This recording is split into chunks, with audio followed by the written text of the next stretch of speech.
ครับทักทายสบายดีพ่อแม่พี่น้องปองปายเบิร์ดจะขู่ทุกคนตอนนี้อยู่หมู่บ้านแห่งหนึ่งในชนบทคือเก่าเลยเพอหมู่บ้านนี่กาพอบาดนเทื่อหนึ่งเลยทุกคนพออัปเดตให้พี่น้องได้เบิ่งได้ชมเปิดภาพเปิดคลิปให้พี่น้องได้เบิ่งได้ชมได้เอาผู้ที่ตามรับชมเด้อวิดีโอบอลลิงชนบทคือเก่าเปิดคลิปเปิดภาพให้พี่น้องได้เบิ่งได้ชม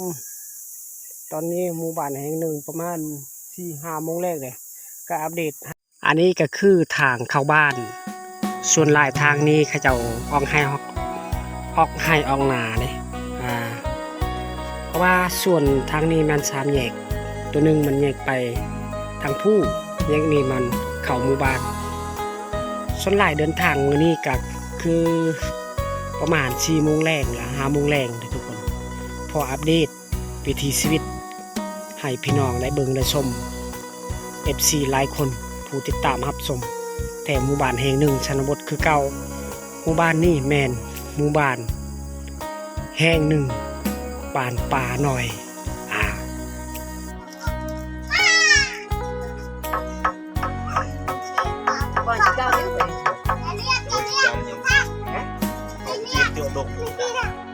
โอ้ยสุกไปแล้วเด้อปลาโต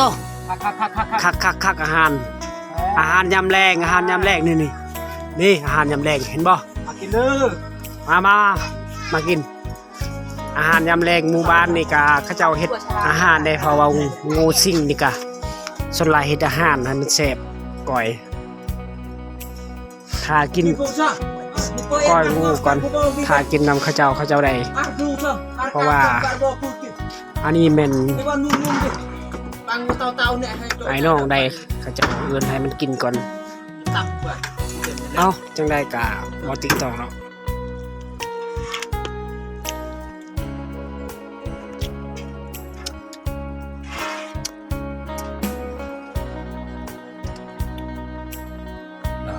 ตอนนี้สู่หมู่บ้านแห่งหนึ่งในชนบทคือเก่าเลยเพราะว่าโดนเทื่อนึงเพราะว่ามันข่าวเวียกหลายเลยอันนี้แม่นหมู่บ้านแห่งหนึ่งในชนบทก็มีครบภาพคำตอนให้พี่น้อง FC นะครับเบิ่งครับชมดำรงชีวิตกลาง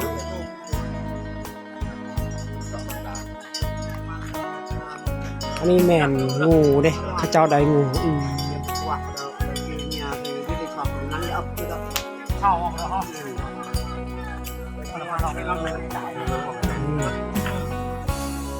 ได้บ่5 โลบ่เซียวได้เนาะ3 โลปลายนะ3 โลปลายแต่ขั้นตอนนี้ก็เขาบ่ได้ซื้อเด้งูส่วนหลายเขาเจ้ากินเฮ็ดเป็นอาหารตุ๊ไงงูสิง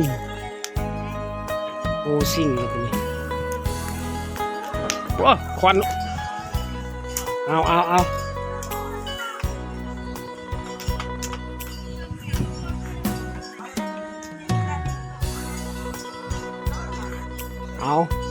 อันนี้แม่นผู้สาวของหมู่บ้านโอ้เขาเจ้าลุมผู้สาวตุ๊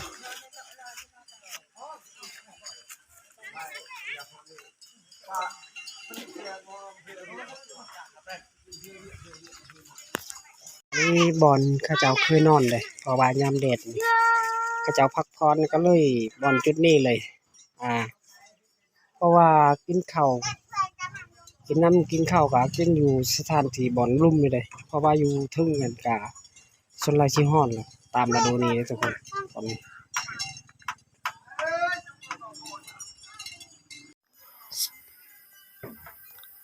โอ้ส่วนไรหมู่บ้านนี่เขาเจ้าเลี้ยงเห็นเลยอันนี้เป็นลูกเห็นเลยทุกคนพอลูกเห็นน้อยๆนี่ปลาตุ๊กลูกเห็นเพราะว่าเขาเฮ็ดคอกนี่เลยเขาเลี้ยงให้มันใหญ่กะเขาเจ้าคายบ่จักเนาะแต่ว่าเขาเลี้ยงนี่สัตว์ป่านี่น่าเห็นปลาเห็นบ่ประมาณโลปลายหรือ2 โล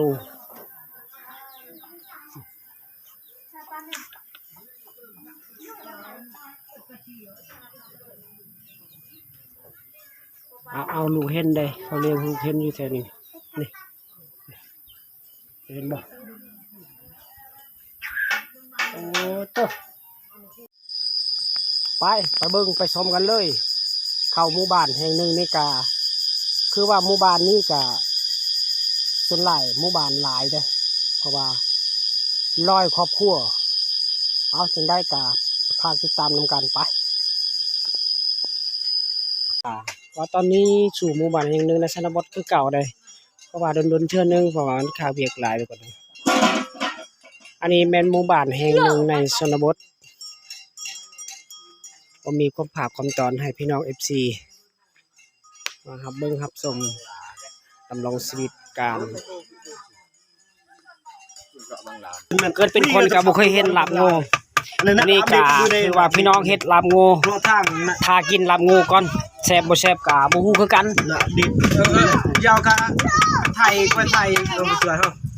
ก็เนี่ยก็ดงดังทาง เอาวิดีโอนี้ก็จบเพียงพอซ้ำนี้เลยพอมื้อหน้าก็อัปเดตใหม่ให้พี่น้องได้เบิ่งได้ชมวันนี้ก็ความเก่าความว่าจบเพียงเท่านี้